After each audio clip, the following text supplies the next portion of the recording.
Bismillahirrahmanirrahim. Assalamualaikum warahmatullahi wabarakatuh.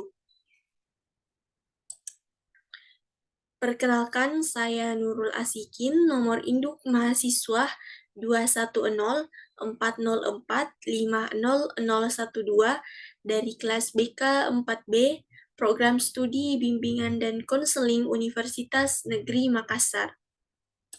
Nah, adapun tujuan dari pembuatan video saya kali ini adalah untuk memenuhi tugas ujian akhir semester pada mata kuliah Psikologi Konseling. Nah, pada video kali ini, saya akan menjelaskan materi terkait empati. Maka dari itu, langsung saja kita masuk pada pembahasan materi. Nah, yang pertama, pengertian atau definisi empati. Nah, definisi empati ini mencangkup berbagai keadaan emosi, termasuk merawat orang lain, dan memiliki keinginan untuk membantu mereka mengalami emosi yang cocok dengan emosi orang lain, kemudian membedakan apa yang dipikirkan atau yang dirasakan orang lain, dan membuat yang tidak terlalu berbeda antara diri dan yang lain. Nah, empati merupakan reaksi cepat yang tidak disengaja dan munculnya perasaan emosional terhadap pengalaman orang lain, serta kemampuan untuk mengenali pengalaman emosional orang lain tanpa adanya perantara. Nah, Golden juga menyatakan bahwa empati ini berasal dari semacam peniruan fisik dan secara fisik atas beban orang lain, yang kemudian menimbulkan perasaan yang serupa dalam diri seseorang dan mencoba untuk menyelesaikannya. Nah, sedangkan teman-teman, menurut Keane, empati itu adalah mengenali perasaan orang lain dan memahami pengalaman emosional orang lain tanpa berpartisipasi di dalamnya. Jadi, kita hanya turut merasakan apa yang dirasakan oleh orang lain. Nah, empati itu juga adalah sebuah sikap bagaimana individu memahami perasaan orang lain tanpa mengalaminya sendiri.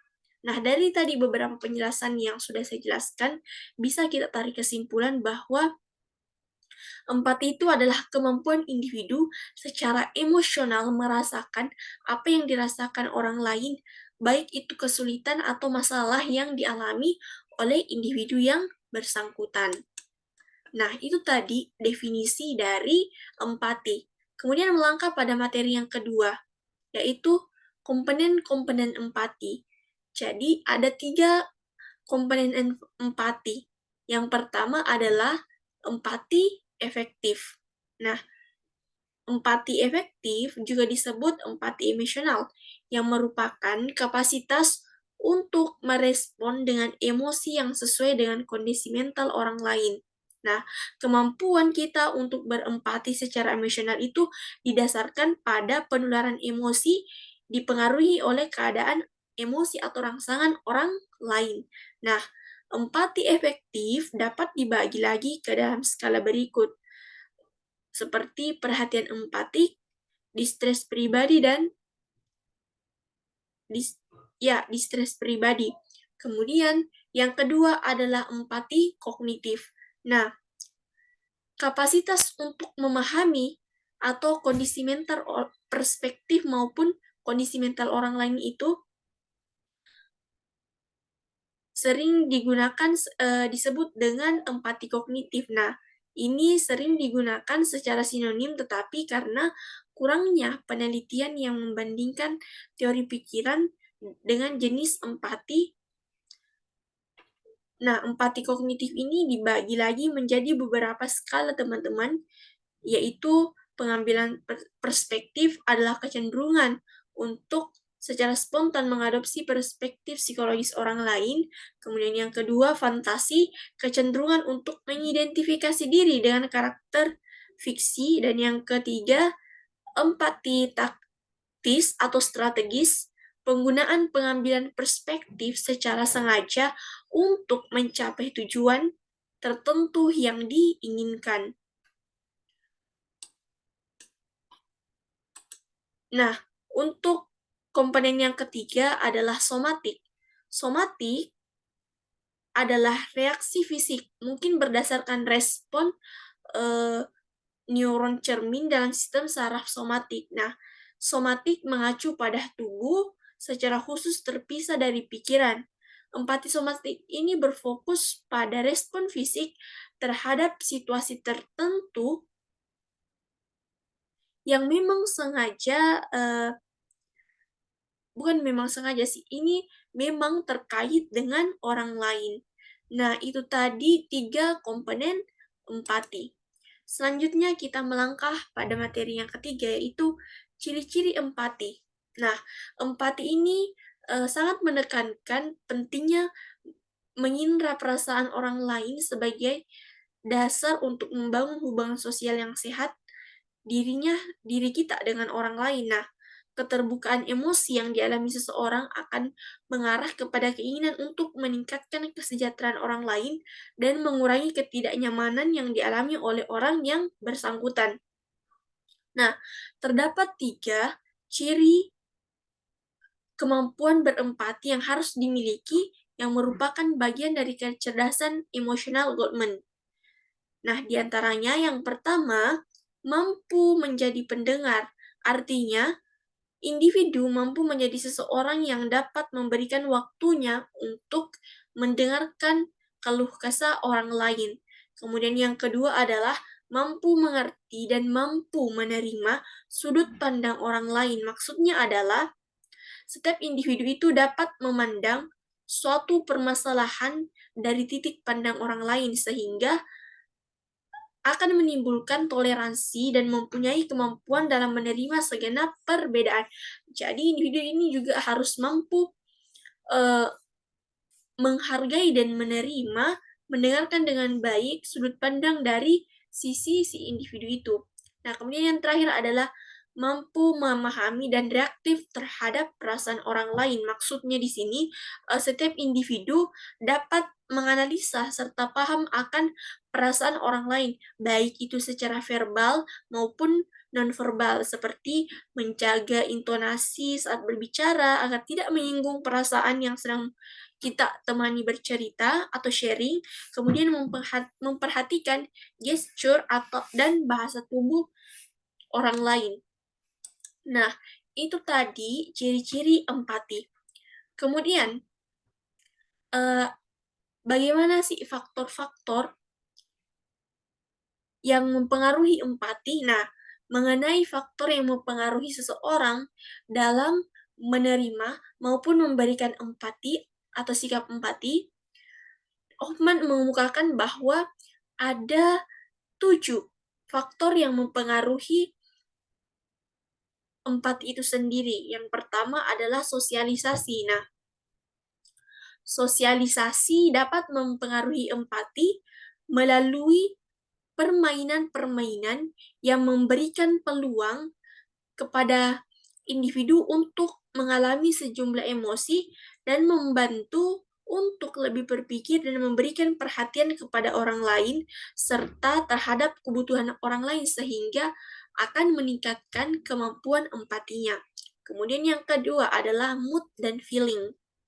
Apabila seseorang dalam situasi perasaan yang baik, maka dalam berinteraksi dan menghadapi orang lain akan lebih baik dalam menerima dan memahami perasaan orang lain. Nah, sebelum kita mau merasakan apa yang dirasakan orang lain, itu terlebih dahulu kita harus berada pada situasi perasaan dan pikiran yang sedang stabil dan baik. Kemudian yang ketiga adalah pengasuhan. Nah, empati diperoleh melalui proses pengasuhan. Pengasuhan sendiri ini dapat dari keluarga. Nah, jadi faktor yang ketiga yang mempengaruhi perilaku empati seseorang adalah bagaimana dia dibesarkan oleh orang tuanya, keluarganya, dan lingkungan yang membentuknya. Kemudian yang keempat adalah proses belajar dan identifikasi. Apa yang dipelajari di rumah, di sekolah, maupun di lingkungan sosial tentang empati akan mengajari pengalaman kepada kita untuk melakukan perilaku empati serta lebih peduli pada orang lain dalam kehidupan sehari-hari. Nah, kemudian yang kelima adalah komunikasi dan bahasa. Nah, komunikasi dan bahasa sangat mempengaruhi seseorang dalam mengungkapkan dan menerima empati. Kenapa? Karena ini terbukti bahwa penyampaian atau penerimaan bahasa yang disampaikan eh, dapat diterima oleh individu yang bersangkutan. Kemudian yang keenam adalah umur. Nah, umur juga menjadi faktor yang mempengaruhi empati seseorang karena semakin banyak pengalaman yang didapati oleh individu itu, maka semakin peka dia terhadap lingkungannya dan semakin baik sikap empatinya terhadap orang lain. Kemudian yang terakhir adalah jenis kelamin.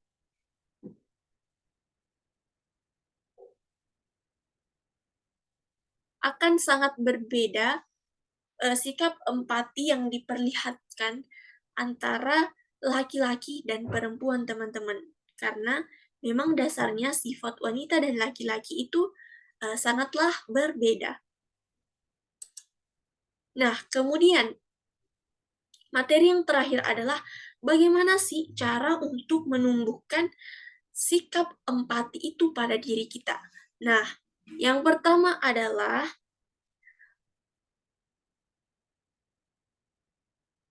merekam semua emosi pribadi. Nah, setiap orang pernah mengalami perasaan positif maupun negatif, misalnya dalam keadaan sedih maupun senang.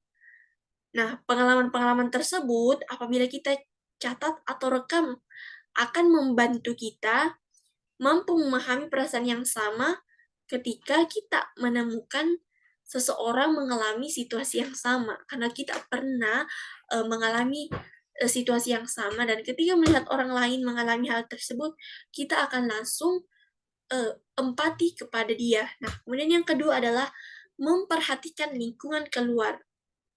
Memperhatikan lingkungan luar atau orang lain akan memberikan banyak informasi tentang kondisi orang di sekitar kita. Nah, dengan kita memperhatikan situasi di sekitar kita, peka dengan situasi yang ada di sekitar kita, kita akan mudah untuk berperilaku, bersikap empati. Kemudian yang ketiga adalah mendengarkan curhat orang lain. Kita tidak akan bisa mengembangkan sikap empati kita kalau menjadi pendengar yang baik saja untuk orang lain itu tidak mampu. Nah, kemudian yang keempat adalah membayangkan apa yang dirasakan orang lain. Berkaitan dengan poin yang pertama, karena sudah pernah mengalami ataupun sekalipun tidak pernah mengalami, kita bisa membayangkan bagaimana sih perasaan kita ketika berada di posisi orang yang sedang bersedih atau yang punya masalah ini. Nah, ada pendapat dari satu ahli, yaitu menurut Goleman bahwa ada 3 upaya untuk meningkatkan empati. Yang pertama, understanding others, yaitu cepat menangkap perasaan orang lain, mampu merasakan, membaca perasaan orang lain. Kemudian yang kedua, menurutnya Goleman, bahwa uh, upaya yang kedua adalah developing others, yaitu memberikan masukan positif atau membangun, artinya dapat memberikan solusi, bukan justru kita menjatuhkan atau membuat down individu yang bersangkutan. Kemudian yang keempat adalah leveraging diversity, yaitu mengambil manfaat dari perbedaan, bukan konflik, mampu mengambil manfaat dari permasalahan yang terjadi. Nah, itu tadi penjelasan terkait materi empati dari saya. Lebih dan kurangnya mohon dimaafkan. Wabillahi taufiq wa hidayah. Wassalamualaikum warahmatullahi wabarakatuh.